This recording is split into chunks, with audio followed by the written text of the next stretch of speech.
Welcome back, or welcome to, for you, this is called the Yogi Roth Show. We talk sports, performance. This is a specific series that I'm really proud of, and it's with quarterbacks. I'm talking to a lot of quarterbacks, some you know, some maybe you haven't heard of, and it's all around their identity, around the concept of making it. What does it mean to make it? What does it not mean to make it? There's so many opinions on quarterbacks. As you lived here in LA, I'm here with Khalil Tate, of course, rock star, high school athlete, Mr. Everything at Arizona. We're going to get into all that, and now a member of the Philadelphia Eagles. Correct. Beautiful, beautiful, beautiful. So we're going to be talking over the course of the next, 4 or 5 minutes or an hour about your journey. So I want to begin there. I've known you, God, I met you at probably 15. Yeah, because you're young. Like, how old are you now? I'm 22. Okay, you're 22 years old. Right. And you're 2 years out of college. Right. And you went to college for 4 years. Yeah, right. Like, most people are 24. Exactly. So what was the young you like? Like, did you always try to play up? Was that a thing for you? Yeah. So basically, you know, growing up, I played Pop Warner football for the Inglewood Jets. At the time, we were in OCJAF. I think now they're in the Snoop League, but we were in OCJAF. So we played against teams like Baldwin Hills Bruins, Carson Colts, Mission Viejo Cowboys, South Orange County Patriots. And basically, you know, me having an older brother, Khalil Tate, he's 3 years ahead of me. So when he first started playing football, I think at like 5 or 6, I was, I think, 3. And I would always go to the practices, but I'm not old enough to play. You know, you have to be a certain age to play. So I would always dress up like in what they had. So like in pads or something. And I would do the drills that they do on the side. So my mom always, I don't remember this too vividly, but my mom always told me one day, one of the coaches was like, getting these drills. And then I was just in the back of the line and I just did every drill with them. So that's kind of how I got my confidence, you know, because those guys I can barely talk, you know, like I can't run super fast. I'm super young and they're older. So just being able to be with guys that are just older than me at such a young age kind of gave me that early confidence that, you know, a lot of kids, you know, should have, you know, because it's important for a kid to feel like they can do anything that they, you know, put their mind to. Yeah, so let's talk about confidence. Right. What are your parents like? I've read about them. I've said hi to your mom after games. Right. But what do you recall of, like, was there an ideology growing up? Like, what was this? Our house was about this. What would you say? So my dad is an educator. So I really learned how to be coachable through him and learned how to learn through him. You know, because it's basically like I live in a house with a coach, but he's a teacher, so it's gonna be a little more nicer. So you know, so it's definitely gonna be easier for me to learn. My mom, she's always just super nice. You know, always very supportive, always helpful, always, you know. I guess she knew I was special as a young age, so she kind of always pushed me to do, you know, different things. And like I said, my dad kind of just gave me that discipline. You know, I think the younger you are with discipline, the more I feel like, you know, as your life goes on, you'll thrive a lot because discipline is something that a lot of people lack. You know, we don't see it a whole lot, but it's definitely something that if you're disciplined, you can go a lot of places. Yeah. So how do you define discipline? As a parent, I'm curious. I got a almost 6-year-old now. Right. I would define discipline as being thoughtful of what you're doing. You know, a lot of people just want to have fun, but it's all about, you know, it's a time and place for everything. My mom taught me that. You know, it's time and place for everything, time and place to have fun, time and place to, you know, do your homework. It's time and place for everything. I think realizing that at a young age is important because, you know, as you've seen, you know, just being around football, people fall off, you know, whether it be Pop Warner, high school, college. It's all about discipline. You know, it's all about having that foundation and knowing, you know, the goal at hand and, you know, what you really want to get towards and not just kind of giving up, you know, in the midst of that. So what was your goal and, like, when did you identify it? And maybe it's changed over the years. Right. It's crazy, and you're not going to believe me, but I never, like, when I was younger, I never dreamed of, like, playing college football, like NFL. I was the type of kid, I was just a kid. I literally was just a kid. I've always just lived in the moment. So when I was younger, Reggie Bush was at USC. And my cousin, Manuel White, he went to UCLA. So growing up, everybody's a USC fan, and I always liked UCLA. That's why in high school, it got so funny when everybody was saying I'm going to SC based off Sarah. Because I always just think, like, I'm I'm not an SC fan. Like I've never, even though they're close to me, I've never been an SC fan because at that same time, my cousin, Maine White, was at UCLA. So just being young, I would always go to like tailgates and stuff like that. But I was never, it's crazy. I never was like, I can't wait to get to college and do this. I was just being a kid, like literally being a kid. And I think that's what kind of makes me unique in a sense because I've always just embraced what I'm doing at the time that I'm doing it. Yeah. So when did you know you were good? Like when did you like? I'm sure in the moment you were like, all right, I'm better than, or I'm faster than, or whatever, more explosive than. But when were you like, oh, like I'm actually like good? I want to say I noticed that I had a unique talent in high school. My freshman year, I played freshman. You know, like a lot of kids don't do it nowadays, but you know, I played freshman. You know, there's nothing wrong with that. My sophomore year, I played JV because you know, at Sarah, at that time we were like a real powerhouse. You know, we were what the Boscos and modern days are now, but we were that then. So I was behind Jalen Green, you know, left-hand quarterback. So I was behind him, and I was fine with that. And I didn't complain about it. I was okay with it because I understood that my time was coming. So I wasn't trying to transfer somewhere else and get it instant because I know it's gonna happen when it's gonna happen. You know, when you force it, that's when it doesn't. But yeah, went to Sarah. You know, did you know, played backup. My junior year, Caleb Wilson transferred. Yeah. Caleb Wilson transferred because his dad was coaching at USC. He got the USC job. So I thought I was going to start, like just off rip, just because, you know, Jalen Green had left. So I'm like, okay, I'm starting now. Caleb came, and from the first half of my junior year, we were like rotating. So I would come in, like I think, kind of was like a red zone quarterback. Mm-hmm. So my talent wasn't really forefronted like I wanted it to be. And eventually throughout that season, Coach Altenberg ended up, you know, giving me the keys and then moved Caleb to tight end. And now you see Caleb is, you know, in the NFL as a tight end doing well, doing really well. So, yeah. That's so interesting you say that because every quarterback has such a unique journey. I remember hearing about you, of course. And Sarah, Google it if you don't know it. Right, I mean, it's man. The who's who kicked out, especially to USC, to your point, like Right. Marquise Lee, Robert Woods, right? I mean, that's the whole lineage of those guys. George Farmer, right? With that said, I remember seeing you in person for the first time at Elite 11. Wow. I remember this so vividly, Khalil. We were at Redondo Union High School. I remember that. So what's your recollection of that afternoon? And I'll tell you mine. I remember, I want to say that was 2014. I think that was. Yeah, you and Rosen were the same year, I think, right? He was the year before. He was the year before you. Okay, all right. We had on red, right? Yeah. I just wore that shirt the other day. I think yesterday. I think it was my junior year, going into my senior year. I always knew about the Elite 11. You know, growing up, that was kind of like the thing. You know, it wasn't as prestigious as it is now, as far as, you know, how magnified it is now, but at that time it was getting there.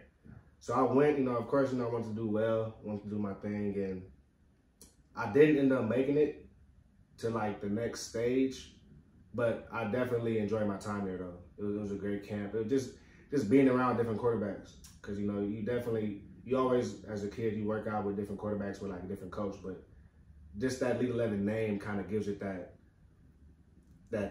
you know, it gives it that confidence, like, okay, yeah, I'm here at the Elite 11. You know, so I was excited about that, man, and it wasn't too far from where I live, so it was definitely a fun experience for me. Yeah, I remember when I was that age, when I was a junior, it was the first year of those camps, and I went to the first one at Penn State. That's how old I am, and I just talked to Andy Bark, who founded those events. He says hello. And I remember meeting him, and I remember going there as an athlete, still to this day, which is why I love now, almost 40 years old, going to those. I remember being the 16-year-old, trying to prove everybody wrong, you know, get in line and size yourself up.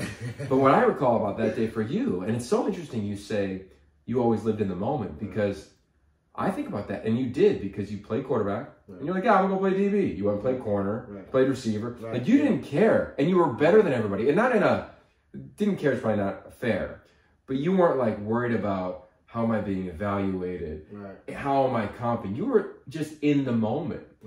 And from that point on, it felt as though, like, obviously your name was growing, recruiting was growing. It was your year to get recruited. And everybody saw you as like an athlete. Exactly. You know, the asterisk next to him, like he can do everything. except it feels as though like one school in Rich Rod in Arizona to come play quarterback. Right. What led to you like believe in yourself at that position? Like, was it somebody saying you can't, or was it all you saying that you could? Like, I'm curious what went into making that call. For sure. I mean, so, you know, picking Arizona wasn't super hard. It kind of was easy. So like you said, a lot of teams, a lot of universities saw me as an athlete. So with that being said, what I used to do back then, I would kind of write all the teams out, and right beside them, I would write what they want me at. Just so I can know myself and not, you know, be blinded and go somewhere and be like, oh, I thought you wanted me at. So I made sure I knew the schools that wanted me at quarterback, which is what made, like, I think I had a top 6. It made my top 6 easy because I knew, you know, who wanted me at quarterback and who wanted me at safety and stuff I don't even have film at, you know. So do you remember your top 6? I have no idea. USC, UCLA, because I had to. That's what everybody in California gonna do. Got it. Florida State, I want to do that just because, you know, any California kids, if you have Florida State, you're gonna put that in there. Well, back then at least. Texas A&M, Nebraska, that's when they were trying to get that Cali wave early on. I was like the first, remember that. Boise State, and then Arizona. I think that's 6. A&M, USC, UCLA, Boise State, Nebraska, Florida State. Yeah. 6, 7, top 6, 7. Yeah. Okay, cool. So then, like, what about quarterback? Because obviously on that list were schools that didn't want to play quarterback. So with SC, it was interesting because at the time, I think Sarkisian had just got fired. And Helton was the coach. And, you know, like I said, Sarah's the feeder school for SC. And at that time, it's kind of like Adore and them are just getting there. So it's really like, it's at the peak of like, you know, what it's going to be. So SC was cool, but my quarterback at Sarah, Jalen Green, he went to SC too. And moved to receiver. He lives around the corner from me, took me to school in the morning, me and him were real close. So when they moved him to receiver, in my head, I'm not the smartest person in the world, but I'm thinking, like, okay, maybe they might do the same with me. Same high school, same type of talent-wise. So I'm thinking, okay, it might do the same thing with me. So I was, like I said, I grew up a UCLA fan, so it was never really an idea to go to SC because I was a UCLA fan. That's why I leaned towards UCLA a lot more. But SC was just kind of like, it was cliche. Like I said, Sarah, you kind of had to. It was like the top dog at the time. You got, you know, if you're from Southern California, SC is going to be in there. So, yeah, SC, I kind of, like I said, that was the main school that everybody kind of wanted me to go to and everybody thought I would. So I was kind of not too sold on them. Then you go Boise State, Coach Yates was there. Coach Yates was there. I had a close connection with him, but he was defensive coordinator. So it was kind of like, it's not going to benefit me as much. Nebraska was cool, but too cold. Being a Southern California guy. UCLA, USC, like I said, they were just too close for me also. I've always wanted to make a decision as far as leaving. You know, I feel like a lot of people stay in Southern California, but for me, it was kind of like I didn't want to handicap myself and make myself feel like everybody else. Florida State was too far, and they didn't really recruit me like that, but I just put them in there. A lot of players do that. Even though a team don't recruit them that tough, they'll put them in there just because. And that's still, I just had them in there because it's Florida State at the time. You know, they had Dalvin Cook. Take note, everybody watching recruiting. Exactly, no, it's free game. Okay. Who else? A&M coming out of high school, I liked Summerlin a lot. Manziel had just left. Yeah. So it was hot. So yeah, that was my top. And then, you know, just choosing Arizona, it came kind of easy. I was very familiar with Rich Rod and what he did at West Virginia, Michigan, Pat White, Nard Robinson. So I took a visit out there and I loved it. I fell in love with the campus. That was my main thing. I always thought to myself, I want to pick a school that, God forbid, if I get injured, I'll have fun. Yeah. That's really the main thing. That's what you really gonna get out of experiences. Because a lot of people go somewhere, they get injured, depression, anxiety, everything kind of just because everything was evolved around football. And I wanted to make my decision based off, say I didn't play, like would I have fun? Would I still enjoy myself being in college? Because you know you only get to be in college one time at that young of an age. So went to visit Arizona, fell in love with it. Like I said, I love the jerseys, I love the They had just built the new Lowell Stevens facility. The campus is nice, super nice, very, very up to date. So I just fell in love with the campus, and then on top of that, the offense. Like I said, I was familiar with what he did with Denard Robinson, Pat White, and I knew, like, okay, if I have a similar skill set to them, I should fit right in. And that's why, me picking U of A was so kind of easy in a sense, but it was definitely a serious decision. Did you think at the time about the NFL? Or were you thinking just... At that time, not at all. Wasn't thinking, nah, not at all. Got it. I think that's interesting because the era of recruits now, it's like, how can I get to the league? You watch guys sign and it's, I'm going to insert school X for the next 3 years. I think what it's not a problem because it's just kind of how everything evolves, but everything now is so more instant. Yeah. Everything is like now. Like what can I do? Like what can I do in 3 years? Like it's instead of it being how can I enjoy right now, it's let me plan for that, which is fine. Nothing wrong with that at all. But how I was picking it was, God forbid, like I said, you get injured because in football, it's you can get injured. Yeah. So you didn't play early in Arizona in your career, like I did. Well, yes, you got a little burn. I think one start, right? Yeah, one start. Yeah, I remember that game. Yeah, didn't go too well. But you weren't like the phenom that you ended up becoming. Not at all. Do you think now, based on what you just said, like would you ever have been in the mindset of like I'm out, or do you think you like based on your parents and what you referenced earlier, like that was why you stayed there, even though the first 2 years of your career wasn't you weren't the dude? Yeah, I think college is a little different as far as making that decision because, what they say, as soon as you get to college, your clock is running. So I think college was a little different. Like, say I hadn't played, I might have had to eventually, do what's best for me in my career. But no, like I said, I stayed, because I had a feeling. I knew that, I've always been doubted. I've always stayed down, and I've always prevailed. Yeah. So I wasn't too discouraged. Like I said, it was great to have my mom, my dad, just be there for me and tell me, like, you have talent. Once you get to display that talent, then it'll speak for itself. So what was it like? Because we're going to get to the Colorado game that I got the call where you burst onto the scene, right? You're wearing a sweatshirt that says Mr. October, right? Which is true in college football. I'm got one of those. We'll make sure we tell everybody where you can get one of these. But prior to that, I remember talking to your coaching staff and Brandon Dawkins, who we both love. He's going to come on the show. Right. He was the starter. How did you deal with like preparing? Because they kept saying, "Man, there's times where he flashes, or times where he flashes."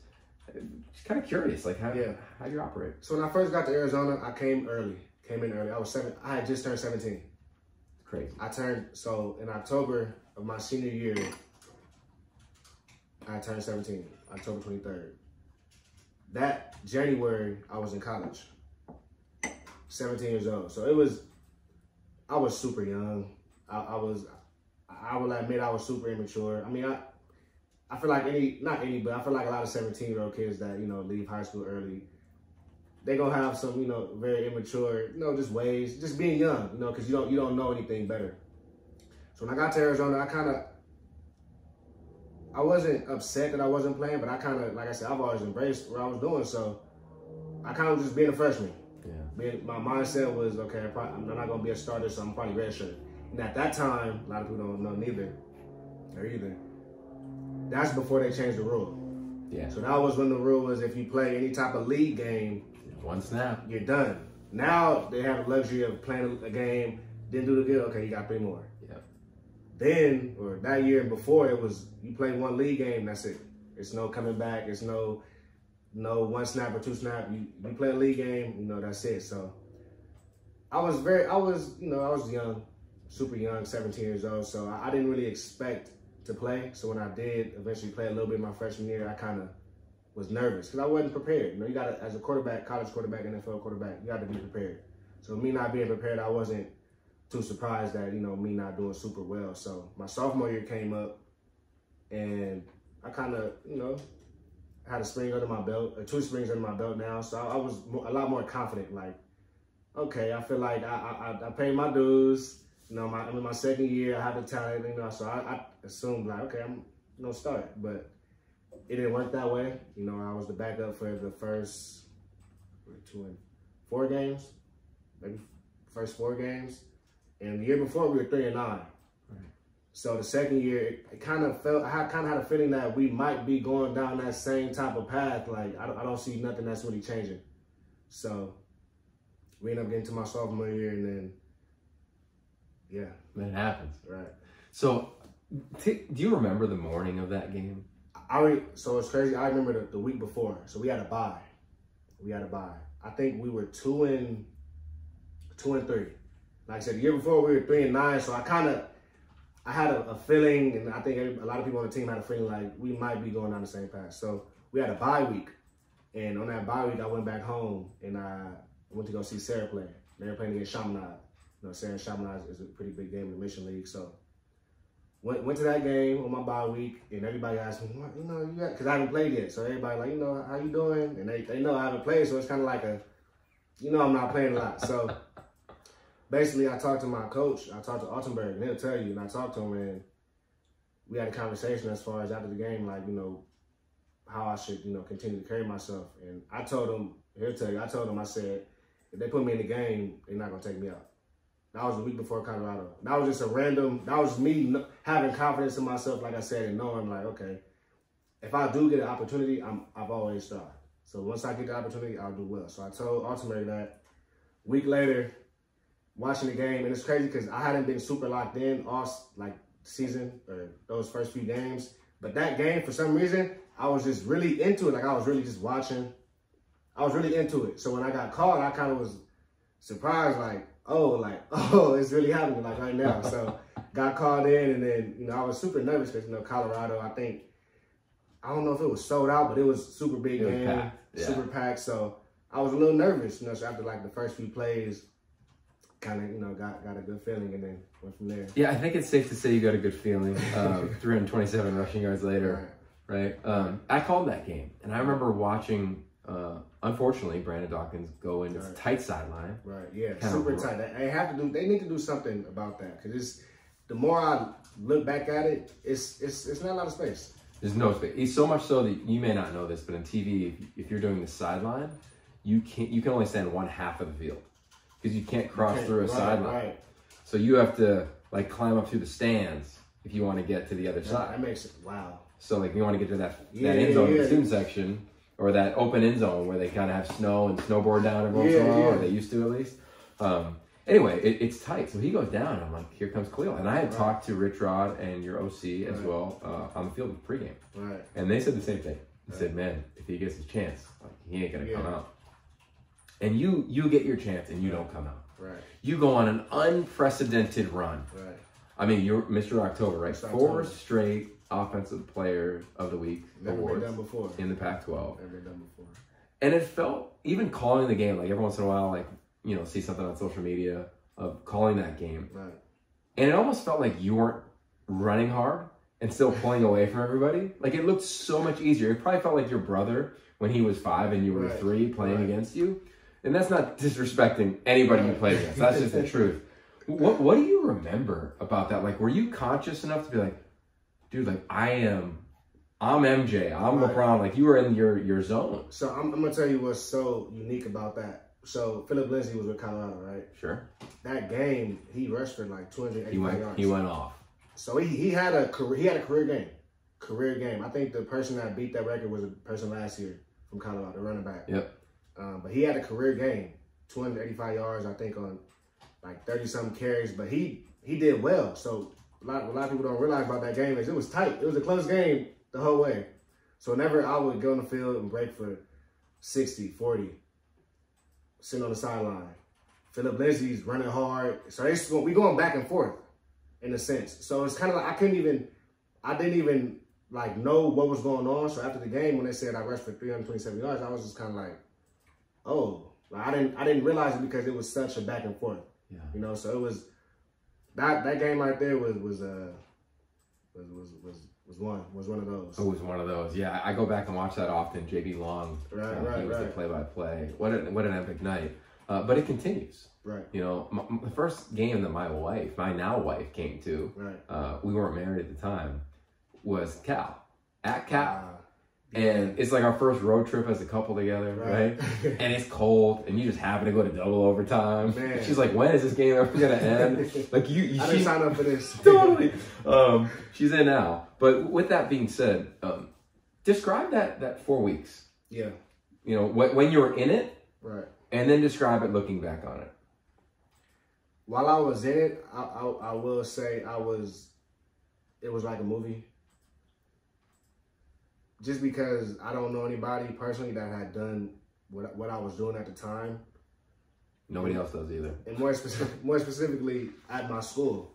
You know, so just, you know, being able to bring that type of enjoyment to, you know, a fan base. Because that means a lot, you know, for a fan base that sometimes it'd be rocky here and there. But, you know, just so to have a player that can make you that excited or, you know, make you, you know, be that happy. It meant a lot. You know, it was a very crazy 4 weeks. You know, every time it was Sunday, I don't know when they came out with the player of the week. Like maybe it was Sunday or Monday. Yeah. But everybody, they'd tell me and I'd just be like, wow, like it's still happening. Like it's still going, you know, like it's just, you know, like I said, I've always been the type to live in the moment. So it was never like I was thinking, hopefully I can do it. It was like it happened. I'm enjoying it, you know, but, you know, Monday comes or Sunday when we get our, you know, scouting report, I'm back to, you know, what I'm here for. And that's to, you know, win ball games. Yeah. Okay. So now, when you look back on it, can you tell like how special of experience that was, knowing that it still has not been replicated? I think so. I think looking back at it, it kind of amazes me more because it was rare. Yeah. It was a very rare thing, and I think at the time I didn't, like I said, I live in the moment, so I didn't realize how rare it was.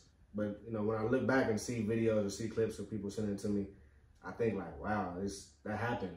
Like that was a real thing. You know, it really happened. All right. So a few minutes ago, you said that when you were in high school, you didn't think about the NFL. Right. So what did make it mean to you when you were in high school, getting offered? Going to college, furthering my education. That's the main thing. I knew it was a way for me to keep learning. You know, learning in school and also, you know, doing what I love, which is playing football. But definitely making it out of high school for me, college. Okay, so now at the end of October, right? Did it change for you? Like, did you recognize, like, did your community change? Like, the fandom, the awareness of you changed? So end of October comes that year, and at this point, it's like, okay, people are saying like maybe they can win the Pac-12, but you know. So we played against SC. I think it was November 4th. That was the first game out of October, and that's the game that was, you know, they had Sam Darnold, Ronald Jones, who just won the Super Bowl. That was a game that it was very important for me, you know, being a local guy. That it was emotional for me because, you know, after coming off of a month like that, and now it's like, all right, do it again. But now do it against, you know, your hometown, a team that's top 10. I forget what they're ranked, but top 10. You know, they're homecoming. They have Will Ferrell. Everybody's there. So now it's kind of like, you know, more pressure. You know, do it again, you know, in front of your home crowd. So we ended up losing that game.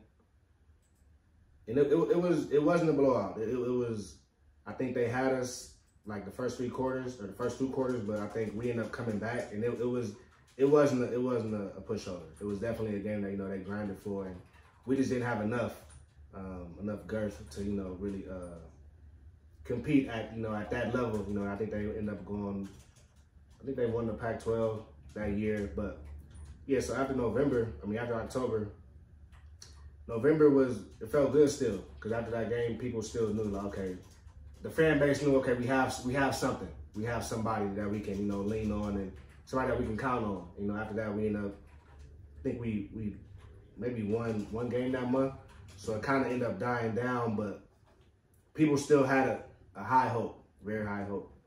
Yeah, so before we turn the page on that, I remember watching that game, right, again, with my now wife. We were at Hama Sushi in Venice Beach. Okay. And after the game, and my whole thing was, like, I knew your story, everything you just referenced. It looked like there were tears in your eyes on the field when you and, like, Coach Helton embraced, and, you know, everybody kind of does the post-game thing that everybody's accustomed to watching. Did you have, like, describe the weight that you felt on your shoulders at the time? Because now you're 19, 18? Maybe 18. You might just turn 19. I think my birthday's in October, so I just turned 19. Okay. I just turned 19. You just turned 19. You're coming home. The country knows who you are. You got this Heisman hype, this dark horse Heisman, ESPN, game day, the whole 9 yards is covering you. And you tried to will the team back, is what I recall in the second half. Your first half was just okay. First half they had my number. Right.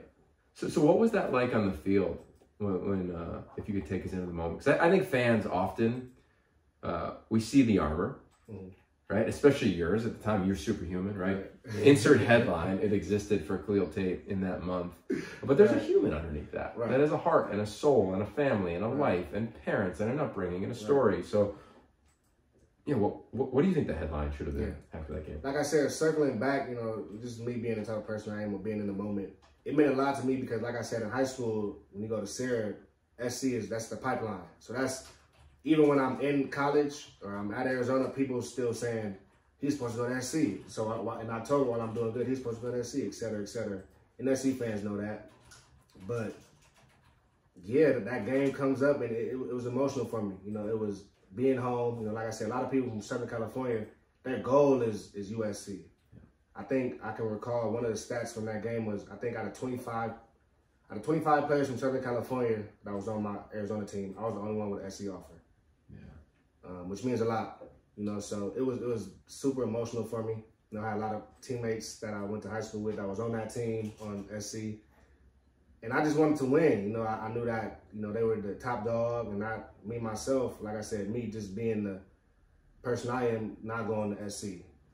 That meant a lot. So I felt like me winning that game would have really made it solidify, like, okay, that's him. Totally. Okay, so that season ends. And you, much like Sam Darnold, you guys didn't have a ton of hype in high school heading into a season. You never had it in college. Until you burst onto the scene. And then there's a whole off season of hype for you. What was that like? Because you lose your coach at the same time. And nothing that you wanted to have happen. That hurt. Yeah, of course it hurt. It hurt a lot. So looking back on that now, with the hype and the loss of a coach, like, how do you feel like you were impacted? I mean, it's a lot. It's a lot for a person to deal with that. It helps when you have a coach or just coaches, because we end up getting a whole new staff.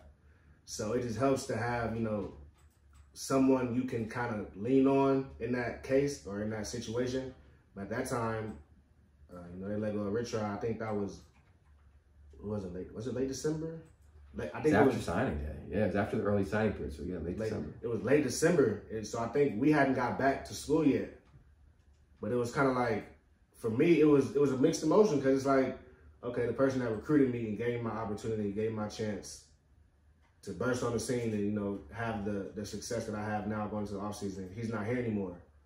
So it was a big, I had to mature a lot that offseason. Or not even the offseason, in those few weeks or that month, just trying to, like I said, from then trying to find who's going to be my coach, who's going to help me continue the success, because it's important. At this point, I'm the face of the school.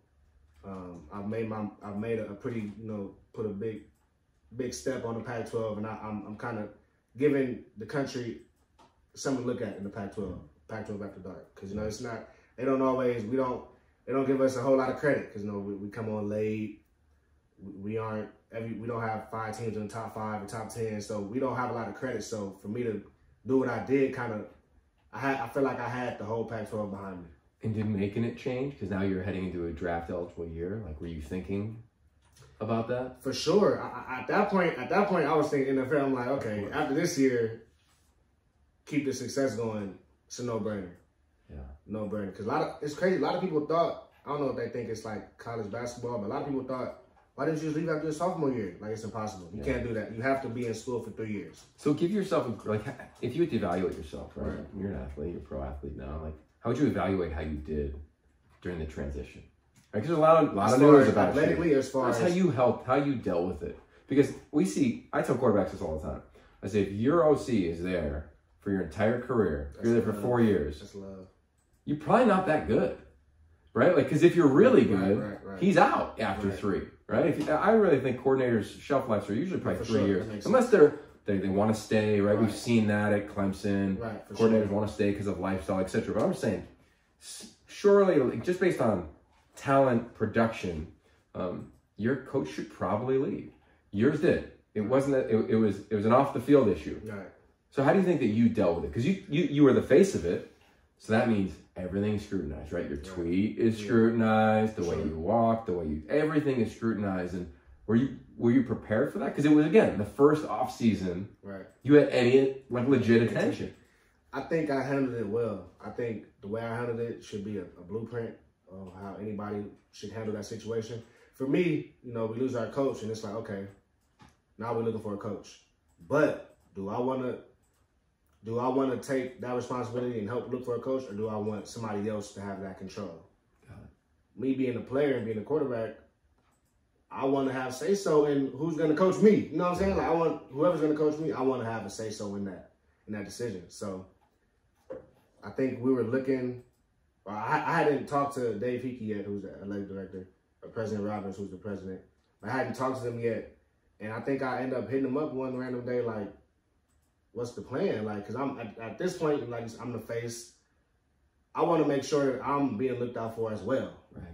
So I'm asking, like, who are we looking at, etc.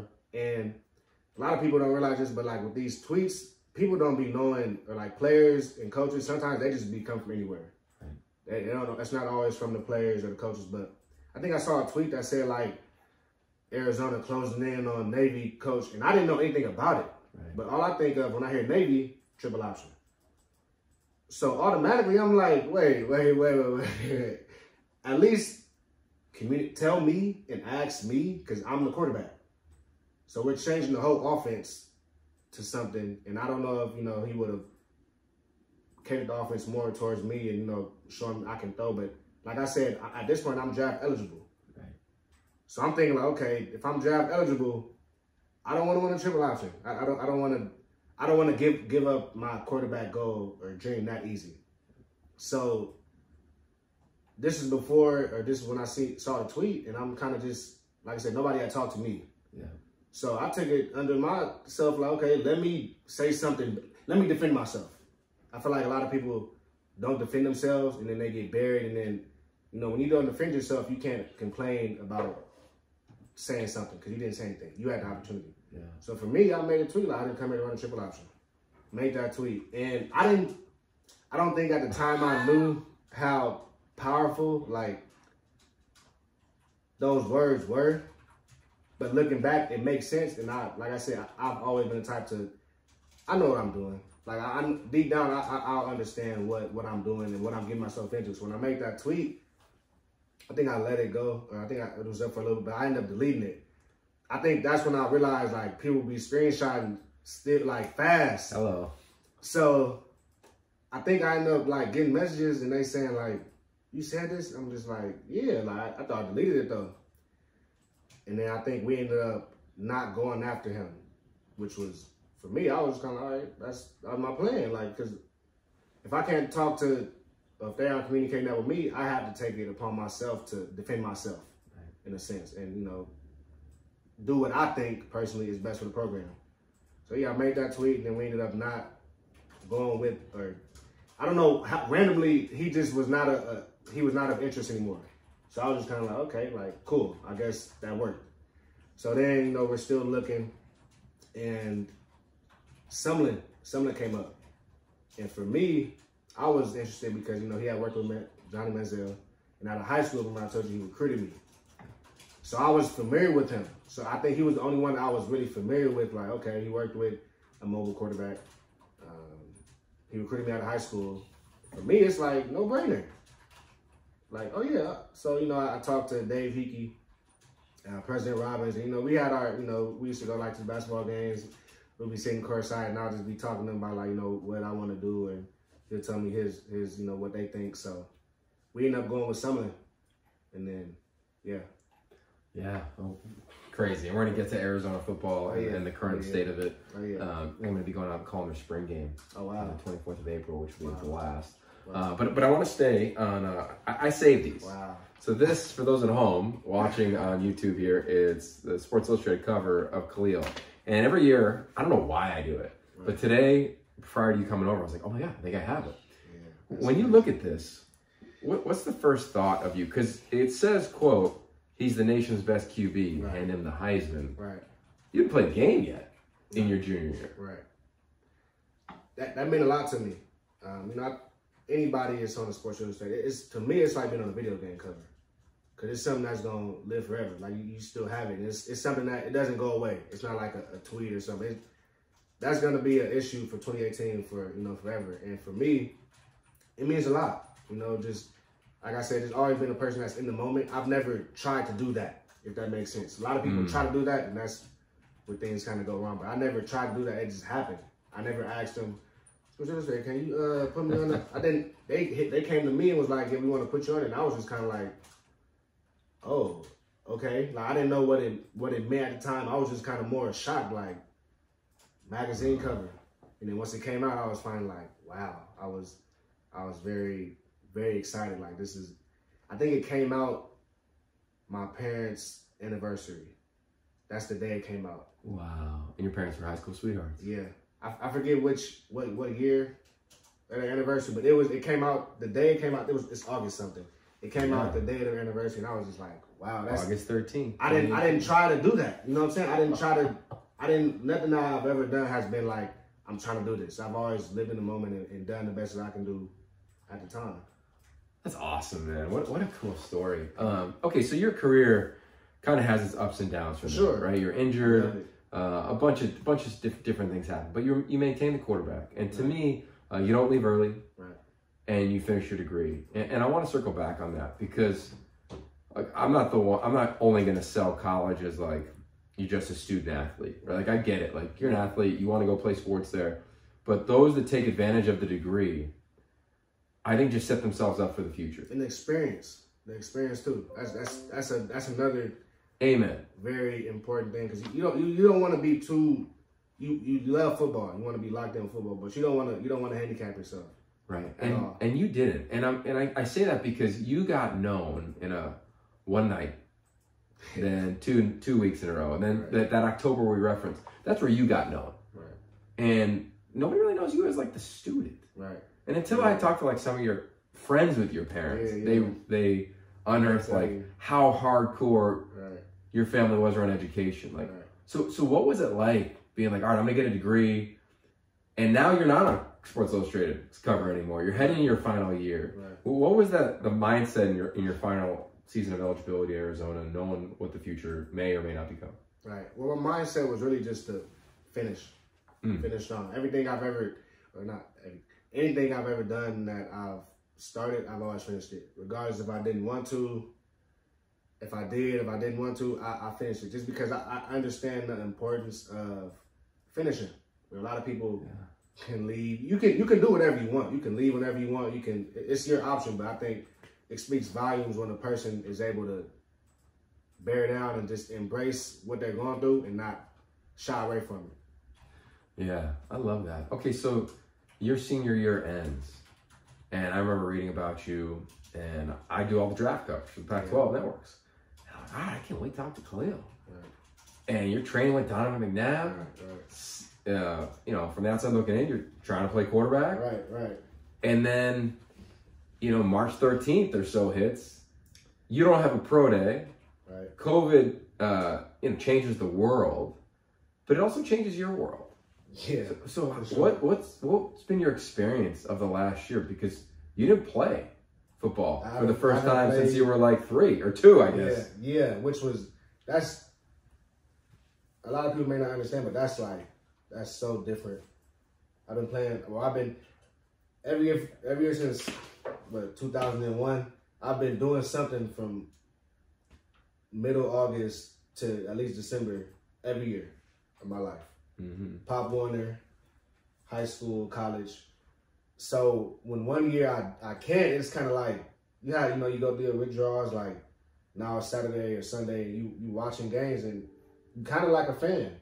You're a fan for that time period because you're not on the team. So it was super hard, just watching and, like I said, knowing the talent that I can bring to the table and knowing that I can't show it, but knowing that it's not really in my control. it's tough. It can be tough, you know, day in and day out, watching games, you know, Sundays, Friday, Saturday, Sunday, whether it be college or NFL. So it was definitely tough, but it was something that I think I had to go through. Because like I said, I think maybe I needed a break, which is something that a lot of people don't realize, but maybe that was God telling me, okay, you need a break. You need to relax for a little bit. That's relax interesting. your body. Yeah. How about your mind, right? Did you need it? Did it do more for your mental health having a break, Yeah. or was it more challenging for your mental health because you didn't play? I think early on it was super hard. Because early on it was kind of like I think to the game I kind of had a feeling like, how dare you? Like how do you treat me like this? And I think as I feel you. Yeah, I think as I so it was September, October come, November, that's when I kind of start being not satisfied, but like just kind of relaxing. Because I haven't had a chance to relax. You know, anybody that plays football when they're a kid until they retire in the NFL, they don't usually have a chance to relax at all. Yeah. It's if you relax, you get like picked on for it. Like, you shouldn't be doing that. You should. So for me, I kind of just, after that, you know, that first few weeks or month, I embraced it and kind of just start just really being at peace with my body, being thankful, you know, with COVID and everything, being thankful, you know, my mind, just being at ease, not having to think about a playbook for a little bit, because like I said, I've been quarterback my whole life. Not having to think about anything, thinking about football because, you know, I want to get a call, but just being able to learn more about myself. Yeah. Because I haven't really learned myself, or didn't really learn myself until this past year. What'd you learn? I'm very dedicated. I would say that. I'm very emotional to whatever I put my energy into. And me not being able to play, or me not being on the team at that time, kind of just made me be, like I said, more at peace. It made me kind of enjoy things more. Like, I can watch a game finally. You know, like I can, you know, because when you play football, you'll never get to think that you have time to do any of those things. Right. So for me to have time to do that, it kind of just gave me like definitely I was upset, you know, not being on the team, but it gave me like a sigh of relief. Like I'm a person. Yeah. Like, it made me really realize that, like, I'm a football player, but I'm actually a person, and that kind of just made me be more appreciative of my situation and my health, you know, people around me and everything of that nature. That's interesting, because identity, right, is such a big deal in sports, where we all go through our own identity crisis whenever we're done. And as you referenced, I remember being told this a long time ago, of like, the game decides when it's done with you, right? And granted, like, COVID impacted the game. That's a real thing. But how did you deal with the breakup from quarterback? Because it seemed like you were training to showcase your skills at that position. Right. And then you get signed with Philly. Right. You know, everything happens around COVID, so you don't go to camp, you're out, but they sign you as a receiver. Right.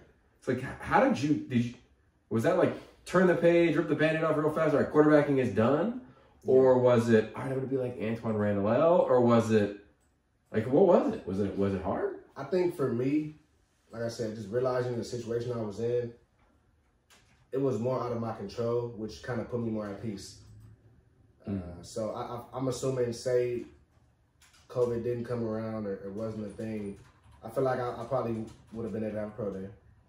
And one of those 32 teams would have saw me as a quarterback, one of them, which would have been different. But, you know, like I said, due to God and, you know, what he placed upon us, it kind of was like I kind of just went with the flow, like just living in the moment and, you know, understanding that, okay, I never even got a chance to showcase my quarterback talents, which a lot of people don't realize. Never got to do a pro day, didn't get invited to the combine.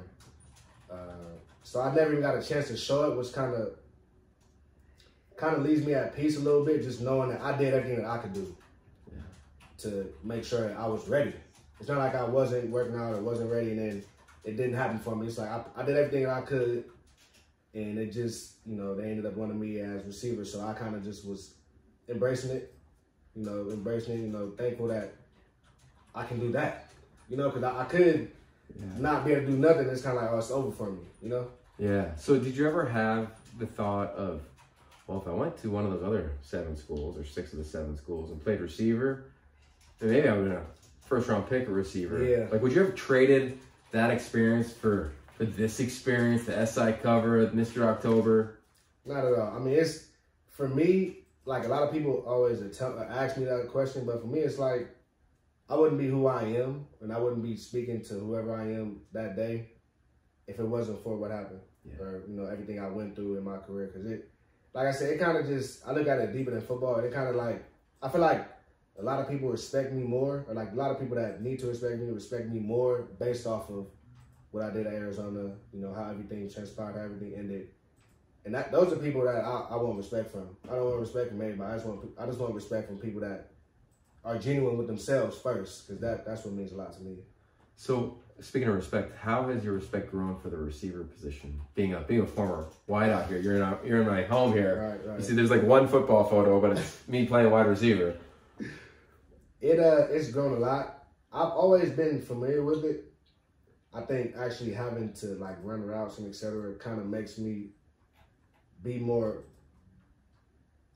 interested in it. You know, just because the main difference between quarterback and receiver, I mean, you know, is catching, but just the shape you have to be in. That's the main thing. Because at quarterback, you don't run a lot, or you run when you want to. Right. At receiver, that's like your job. You have to run, like you have to run somebody off. You have to block. You have to. It's different things that you have to do in order to help your team. You know, so I definitely think it's a lot more work, but I think that's something that, like I said, maybe God is telling me, like, I want you to work harder. Yeah. So it's definitely something that, you know, I think I've mastered the QB position. I think it's second nature to me now. So it's not like I've lost anything at quarterback, and I think now it's just kind of helping me learn something different. You know, it's helping me have to be more flexible, which is helping me not just for football, but for life. You know, being able to help my parents or tell them do this stretch, do that stretch. It just helps. It helps deeper than like just the football, you know, surface of it. I think there's something that's really interesting about the dinner table, right? Like when we sit at our dinner table, right, right, wrong, and different. There's no phones, and we all talk. Right. We try to, and we got a 6-year-old and a newborn, right? So not a ton of dialogue, but we're trying. You discussed your parents earlier, right? And I know how much respect you have for them. This last year in LA, let alone the world, was crazy. I'm talking about social justice. Right. We know COVID. There was an election. There was a lot. What were your dinner tables like? What were the dinner table talks like with your mom and dad? I'm assuming you went back and you're living at home. Yeah, for sure. It was a lot. I mean, it was, for me, like I said, what kind of helps in hindsight, which was crazy, is I was home. Yeah.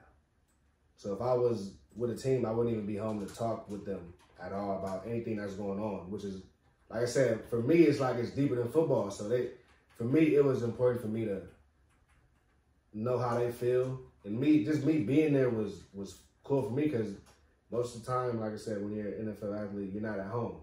So you don't even get to communicate with your parents like you would like to. Yeah. So for me, it was important because I just happened to be home. And I've never planned on ever being home from August to December, at least. For like, since I was in high school, I always was like, in those 4 or 5 months, I'll probably never be home. But for me to be home during last year, you know, with everything that was going on, it meant a lot to me, because I understood that, you know, they needed me too. You know, they needed like a young brain to, you know, ask and see how you feel about it, you know, because that's all it's about. It's all about communication and all about making sure that, you know, everybody's comfortable with, you know, their thoughts and, you know, what's going on. Yeah, I think it's important. You know, I talked to a lot of high school athletes, you know, with the Elite 11. Right. It's in 23rd year, I think, maybe. It's my 14th to 15th year doing it. Wow. I've been doing it for a long time, right? And I find a lot of athletes are speaking up. Right. Black, white, brown. Right. Just standing up for the right side of history. Right. What advice do you give? Because also guys are managing recruiting. Right. They're managing their proverbial brand. There's a lot going on, and I just feel like you had such like a strong upbringing. Right. What would your advice be to a young quarterback who was the young you, right? Who was getting recruited, who was getting pulled in, had his top 6 or 7. Yeah. Regarding the environment he's living in right now, and how to even speak, let alone speak up for something. Yeah. I would say my advice for that person, just to be yourself. I think, like I said off camera, I think a lot of times, not even a lot of times, but the way the world is evolutionizing is everything is instant. So people think instantly. But, you know, when you have someone, or not have someone, but when you can think more logical about the situation that you're in and just be yourself, you can live with that. Yeah. And that's when, that's when mental health comes in. As long as you can live with your decision and know you did what you could do and you went hard and you asked the right person about advice, as long as you can live with your decision, you'll be fine. But it's when you make a decision and you really can't live with it. That's when it's like, maybe you should have talked to somebody else, or maybe you should have just thought it through more, just to come out with a better result. So, like I said, I would say just be themselves. Be themselves. Social media doesn't help with that because social media is so instant and so excessive that I can see how someone cannot be themselves by just off what they see. Yeah, there's a high performance psychologist who I'm buddies with. His name's Dr. Michael Gervais. Worked with the Seahawks for over a decade, a bunch of Olympic athletes. Great dude.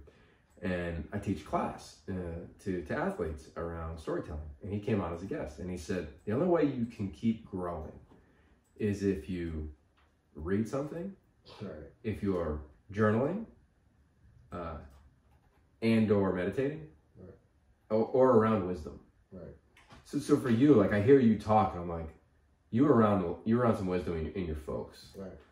How else are you, and you said this year you have to work on you, as we kind of a pseudo close, you're like, how have you really worked on you? And where do you think, if you had to net out, 6 months from now, 18 months from now, like where do you think Khalil Tate's growing the most? And what are you anticipating the most from yourself? I would say what's helped me a lot is I've read a lot more. I've kind of built I don't have like a case for my books, but I have a lot of books. And I think that's kind of like the main thing that's kind of helped me think outside the box, because basically how I see it, now I think about it, you got social media, you got books. Which one is more influential to you? Because with social media, social media is not even that you learning something, it's just somebody else saying something. Yeah. But a book is more like you're going to learn something every time. You have New York's bestsellers, etc., that really give you that reassurance, like this is really what you should be using in order to have the confidence that you have on social media. You should be using those books to, basically level out that playing field so that you're not just social media, because, it can be a lot, it can be a lot. So you have to definitely cleanse yourself from that, because it's, like I said, everything now, especially with COVID, everything has become a lot more instant than it was. Even if it was instant before, now that, COVID and everybody, a lot of people are quarantined, more people are on their phone. Yeah. So the more people on their phone, the more people are going to just be saying whatever, and it's a lot. So, it's definitely something that you got to get used to, and you just got to find your lane in it. Yeah, you make me think of how you started this, which was discipline, right? To choose the book versus the tap is strong. So obviously, at the follow-up, give us one or two that you've loved, that you've read. Invisible Influence by Jonah Berger. It really just, it explains to you why things are the way they are. Invisible Influence just explains to you why things are the way that they are without knowing. Right. So just the influence that we are, the things we're influenced by not even knowing that we're influenced by it. And I think that's what's helped me a lot. And really just having a stance on things and having, a certain strong, confident outlook on, certain things. Okay, so before we let you go here, strong, confident outlook is Jed Fish. We've been following what Arizona's doing, your school, your alma mater, in football. I referenced you, I'm going to be calling their spring game. Right. Got Gronk versus Teddy Bruschi. Yeah. I mean, what he's done with bringing alums back, the staff that he's hired, I think is extremely impressive. What are your thoughts on Coach Fish? And I know you're going to be playing, so I don't know when you'll be able to get back to campus. Right. But what do you think, kind of looking, you've seen a peak. Right. You got recruited off of a peak because they won the South. Right. And then you took them to a peak, and then you hit some valleys. Right. And it's been a while since they got a W. And now they got a new coach. It's crazy. I think the last time our school has won was when we played against Colorado, 2019. Yeah, that's not good enough. You caught that game. Yeah, you were there. Yeah. Yeah, it's like your mom after the game. Yeah, you balled out again and balled it. Right. But I'm excited though. I'm super excited. it's always gonna be not tough, but it's always gonna be a unique way to win over a fan base as a college town, which is hard, super hard. You know, you don't have a professional team in your city, so you are the professional team. And this, you know, like you said, we went through our ups and downs, so it's definitely. I'm excited just because, you know, I've never talked to him personally, but he has a lot of, you know, people that are backing him up. And I think for me, that means a lot, you know, just for people to respect you. That's the main thing. You know, I think the more that, like I said, people respect you and are genuine about it, the more I feel like you're genuine. And I feel like the more, you know, you can really sell a team, sell a fan base, and really get back to those winning ways. And, you know, it's important to bring back alumni because alumni, they make the school, you know, so you kind of want to, any chance that you get, you want to be able to bring them and have them, you know, do some form of giving back. And, you know, like you said, they're going to be, we have 2 former alumni, they're going to be coaching the game. So it just means a lot, you know, it speaks volumes of his PR people, you know, really just who he has behind him and who's helping them out, you know, because that's, like I said, that's a lot of fans that were kind of uneasy. They've definitely been a lot more hopeful, you know, since he's been out, you know, a lot more active on social media, which is, you know, that's the game now, like I said. So it's definitely something that, you know, I feel like I'm excited. You know, I think he's definitely a great coach for, you know, what Arizona wants to do, and I'm excited to watch, man. We gotta get a W. Yeah, you gotta get a W. Yeah, the opener's in Vegas at that new stadium. Wow. I believe against BYU. Wow. Okay. So they'll get a stage to go get that win. Right. I'm really thankful that you came on, man. Sure. But before I let you go, you've probably thought about it over the course of the last hour. But I'm curious now, when you think of how you talked about making it in high school, how you talked about it in October when you were balling out. Right. And then now, you know, you're a member of the Philadelphia Eagles. Right. But you weren't their first receiver taken. Right. Right? No doubt that you'll grind your way and find your way to the field. Right. But how do you define making it now with the man who's got a degree? Right. You know, you seem really good. But I'm curious what the definition might be. I would say just doing what I've been doing. You know, I think I've been doubted at every level I played, so Pop Warner, high school, college. And for me, I kind of just, you know, treat this like a walk-on experience in a sense, you know, from being on the cover to, you know, really just, I've always been humble, but really just being humble about it. Like, you know, I was on the cover, but I'm also, you know, unrestricted free agent. I'm, you know, grinding, trying to get a spot. And that, I think, like I said, I think that just speaks volumes of my character. Yeah. And I've never shamed anybody or blamed anybody for what I went through. I've always embraced it, and I think that speaks the most. So really just embracing it, you know, really making sure that I'm doing everything I can do so that, you know, when the result comes, I can be satisfied with what I put in. Because, you know, like I said, I think the worst thing people do is get upset when, you know, they don't get the results they want, but don't put the work in. It's like, what do you expect? It's billions of people in the world, you know, so you got to go hard every day like they are. You know, you can't complain about it, which is, you know, something that is I hold dear to my heart. You know, man, you said your parents gave you discipline. I bet they or somebody else gave you perspective. Because you've got a beautiful lens on the world. And I think because of the way we look at the quarterback position, that might not always be thought of or assumed. And I feel like even in your peak, I called a bunch of those games in your peak, you've had a humility about you. So I appreciate you sharing that with the listeners, man. For sure. No, like I said, I'm excited. You know, I think my calling is to give people perspective. I think that's the main thing. Because like I said, I think with social media being like, you know, our number one source of like, you know, entertainment, knowledge, perspective is important, you know, to know that social media might not always give you the right answer, even though, you know, it's there. It might not give you the right answer. So it's definitely important to look at things from like a bird's eye view, which I like to do things. And I think it's helped me out a lot. And I'm excited. I'm glad you had me come on here. Heck yeah, man. Now we just need like, if you guys, I don't know the preseason schedule, but if you play the Rams, because JB broadcast Ram game. I'm gonna have to like be a guest analyst. Right.